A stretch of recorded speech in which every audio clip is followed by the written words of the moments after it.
Troisième jour d'affilée où je vous donne des opportunités d'achat progressifs sur les cryptos en ce top de marché. Non, je rigole. Enfin, je rigole. On va voir, hein, on espère que non. En premier, on a Zen USDT. Donc là, on a eu un achat hier et vous voyez que dans le passé, ça a été pertinent d'acheter ces niveaux-là. On retrouvera des prix supérieurs au prix d'achat la quasi-totalité du temps.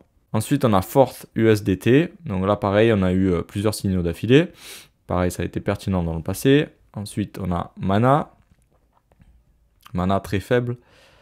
Theta. Après, on a Dent. Ça peut être les mêmes que j'ai cités déjà hier ou avant-hier parce qu'on a plusieurs signaux d'affilée. Ensuite, on a Phil. SLP.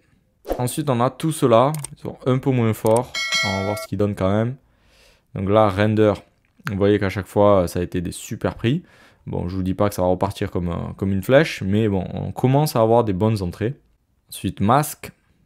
Cake, ALCX, ICP, GRT, Mina, Data, SNX, UMA, FET, Jasmy,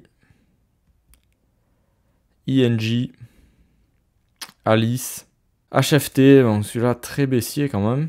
On a WIF qui se retrouve assez loin dans la liste. Après, on a RPL. Vous voyez comme ils sont baissiers ceux-là. Vous voyez par exemple sur AR, il est tout au bout de ma liste et il est très baissier depuis longtemps. Mais ça n'a pas empêché qu'on ait des rebonds. Donc c'est ça que je voulais vous parler hier. Quand on a un rebond, là, on a 100%. C'est-à-dire que si on met 1000 €, on gagne 1000 € à partir du moment où on arrive à ce point-là. Je tiens à préciser que sur Bitcoin, on n'a toujours pas eu de signal en daily. Donc là, on n'est pas par exemple comme ici ou ici. C'est-à-dire des moments où vraiment on a de grosses probabilités que le prix se retourne à la hausse. La charte de la dominance Bitcoin, donc celle qui montre la puissance de Bitcoin par rapport aux autres altcoins. Là, elle nous a fait une genre de cassure baissière qui pourrait péter la tendance haussière qu'on a eue depuis novembre 2022. Et éventuellement, voilà, on perd de la force sur le momentum. Donc ça voudrait dire que potentiellement on a Bitcoin qui perd un peu de force. Le cas un peu plus pessimiste, comme je vous le montrais sur les précédentes vidéos, ici sur le Nasdaq divisé par la masse monétaire, on arrive sur des points délicats. Sur la moyenne mobile ici vous voyez, et ici on perd quand même du momentum. Si ça vient à péter, bon, il faudra faire attention parce que normalement les marchés américains lead le reste du marché, notamment les cryptos. Et donc si on a un peu de faiblesse sur les marchés américains, alors on aura des faiblesses sur les cryptos à suivre.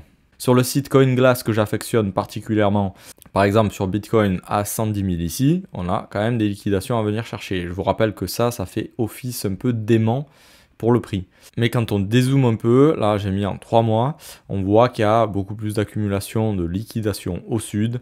Donc dans un range comme ça, quand ça s'accumule plutôt au sud qu'au nord, c'est pas super bon signe, mais bon, tout est possible dans le marché. Il n'y a personne qui peut vraiment prédire ce que ça va faire, mais en général, la probabilité, elle est qu'on va venir liquider ces gens-là à un moment donné. N'oubliez pas de mettre en place un plan bien strict, comme ça vous n'avez pas vos émotions qui vous jouent des tours, et si vous n'y arrivez pas tout seul, venez voir sur réussirinvestir.com et je vous aiderai.